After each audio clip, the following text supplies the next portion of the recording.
It cannot be argued that the most popular time of the year is Christmas. The winter outside, the time you spend it with your family, the magic that surrounds the atmosphere. Christmas is a magical holiday for anyone, no matter if you are a child or a grown-up. It has something special that makes you happy. The world of cinema always tries to help to enlarge the Christmas magic. There are many movies made along the years made to promote and to enrich the magic of Christmas, presenting a message of hope and kindness. Movies that can be enjoyed by the entire family during the beautiful evening when everyone is waiting for Santa to arrive. There are many movies that can be viewed during Christmas time. The original Home Alone movies, the classic It's a Wonderful Life, the animated classic The Nightmare Before Christmas, and so many other comedies like Elf, How the Grinch Stole Christmas, and many others. The list of Christmas movies is quite big and diverse, giving the chance to someone to enjoy their favorite style of story during Christmas. One of those stories is quite close to me, probably because I was only a kid when it was released, and I watched it every single time I had a chance. It is a story that kinda makes me want to jump on a train and go on an adventure to the North Pole to see Santa's workshop. The Polar Express is a 2004 animated film directed by Robert Zemeckis, starring Tom Hanks in various roles. The film is based on a novel written by Chris Van Allsburg in 1985. The story of the film follows the adventure of a young boy who, on the night of Christmas Eve, takes a magical train to the North Pole to see Santa Claus and to discover his belief in the magic of Christmas. When I was a kid, there were many things that fascinated me regarding this film. It made me believe in the magic of Christmas spirit. It's a film that, even after almost 20 years, it makes me feel like a young child who sits near the Christmas tree and he is listening to a beautiful story. A story that somehow, it makes me want to stay awake all night waiting for Santa or waiting for the opportunity to go to the North Pole and see his home and his elves.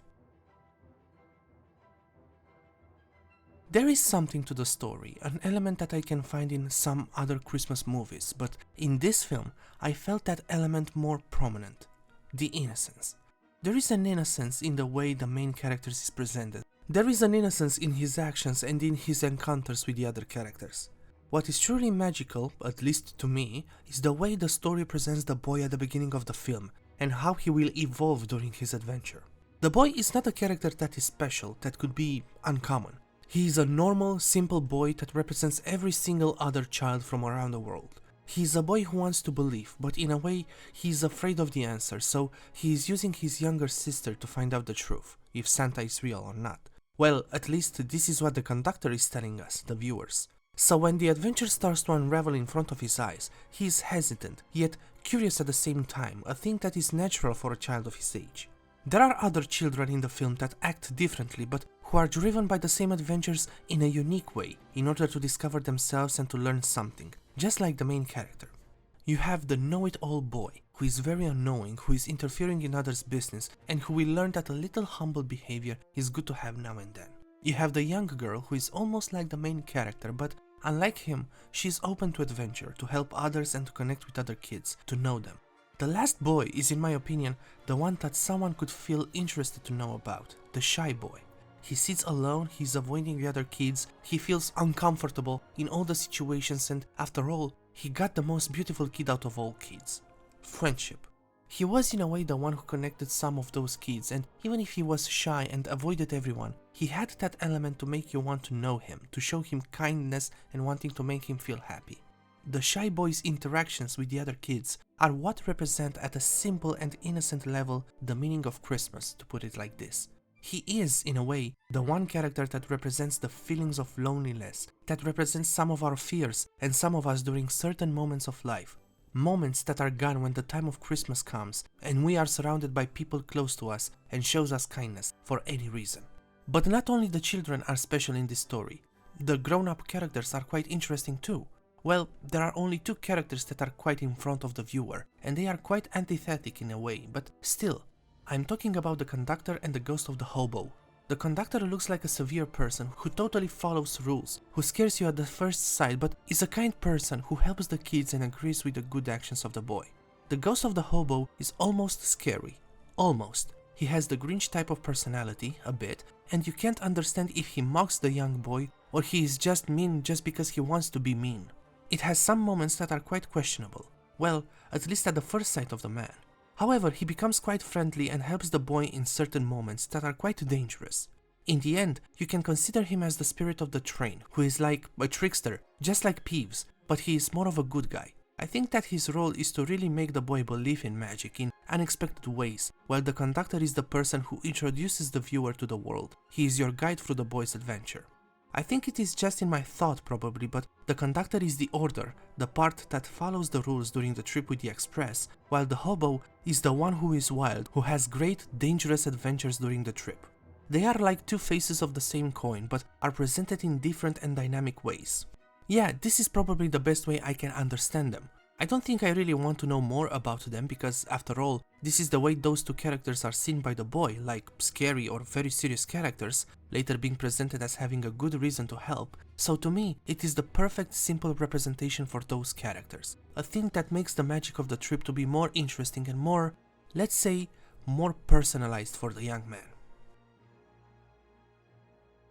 I love how beautifully and simply the element of magic is presented in this film, because it is seen through the eyes of a kid who is almost, I don't know, 10 years old, and to him everything is fantastic, it doesn't need an explanation.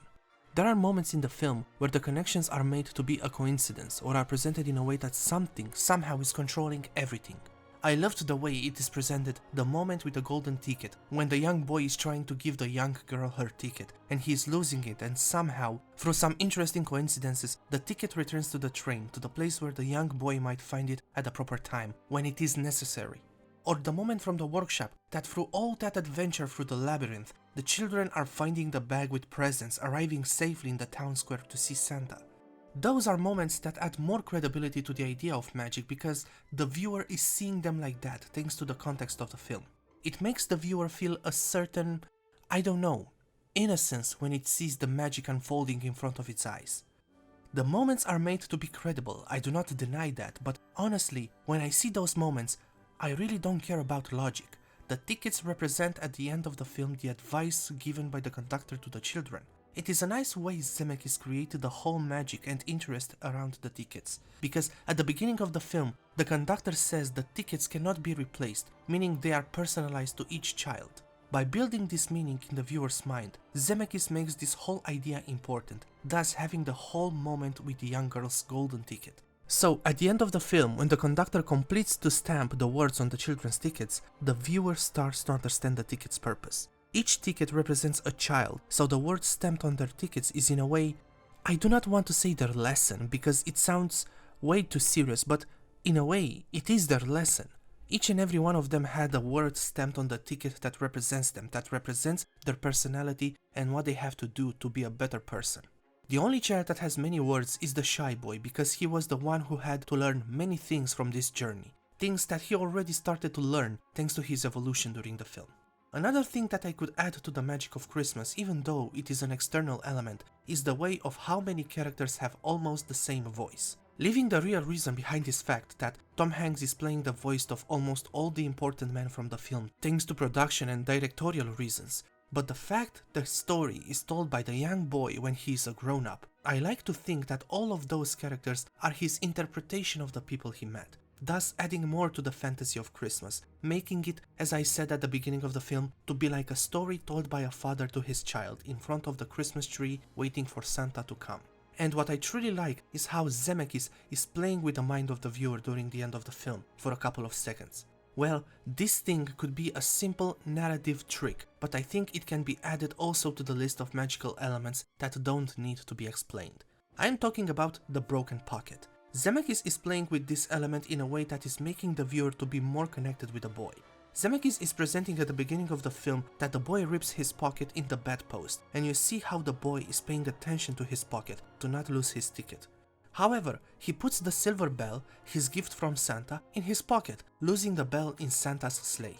Zemeckis then presents to the viewer the next morning, when the boy is ripping the same pocket again in the same bedpost, and then Zemeckis starts to make you think if the adventure was just a dream or not, a thought that even the boy has.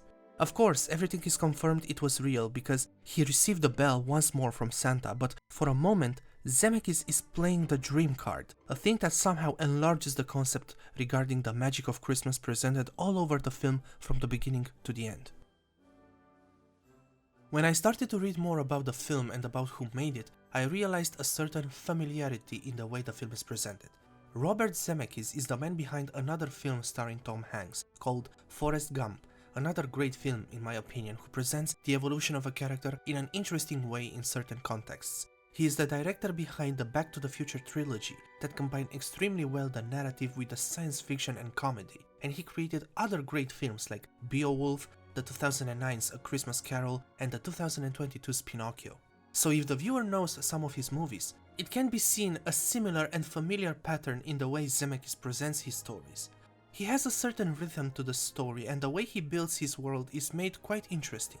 He introduces the viewer to the film's world like he is starting to tell a story, and then, catching the viewer in its grip, he unveils the story in a chronological way. He presents dynamic moments that enlarge the concept of the film, making the viewer want to see more of his story. And I do not mind that the film presents characters that are not originally presented in the book, because somehow the film catches me in its grip and I kinda forget about the original story for a bit. From a cinematographic point of view, the film is edited in a way to present the story from the boy's perspective, so anything he might see, the viewer might see. As I said earlier, the film presents moments of magic that are seen by the boy, so they don't have a logic or reason to be there, even though they are logically implemented. I like that there are dynamic moments during the story, like the roller coaster and the ski moment with the train, or the moment when the train skates on the ice, or the adventure through Santa's workshop. It adds a feeling of adventure and unreal at the same time, making the story to be more fascinating and to be experienced with more desire by the viewer. The way the film is edited is made to present the story in the order the situation is developed, and made to present not only the magic of the context, but also the children's reactions, maintaining in the main focus the young boy's reaction. Having moments of musicals during the story is making the rhythm of the film to be more accelerated and dynamic.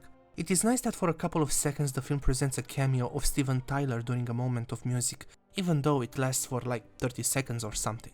Also, what it is quite interesting at the dynamicity of the film, I like that the film kinda gives you a hint, or at least I had this impression, that a moment that will surprise the viewer will come in the next moments, even though it was an adventurous moment or a musical one. Probably it's just me that I felt that, but if it's not only me who felt that, it's a good idea made by Zemeckis, because he is keeping the viewer in its palm while the vibe and the rhythm of the film will maintain the viewer's attention right there with the boy during his magical adventure. As for the style of the animation, I appreciate the way it was created using motion capture for the characters, making them act and be more natural to have more credible reactions that make you understand the characters much better during their journey. There is something though that makes me a little bit uncomfortable regarding the way some children are designed, but I think the viewer can see past that if it can be considered the fact the film was made during a time when the motion capture technology started to be improved. If not, the viewer can add the design to the concept of the film, making it once more like an idea of how the boy sees the world and the events around him. Still, I quite like the way it is made. The 3D animation makes the film more unique, giving a bit of sense of realism while it presents a simple and innocent fantastic story. There are many options when someone might want to choose to see a Christmas movie. From comedy to classic to action or animation, there are a lot. The Polar Express is a film that could be quite similar with the other Christmas movies because it promotes optimism, it promotes hope, it gives the viewer a certain feeling of kindness and peace that can connect with the younger and the older audiences at the same time. But as I said earlier, it has a certain innocence regarding the whole context, which is a thing that connects with everyone more deeply than other movies in my opinion. And this thing can be seen from the viewers' reactions and dedication to the film. The fact that they started to create theories regarding the hobo or the conductor trying to find out their background stories, or to see small details and connections that present the context in a more beautiful and interesting way is quite wonderful.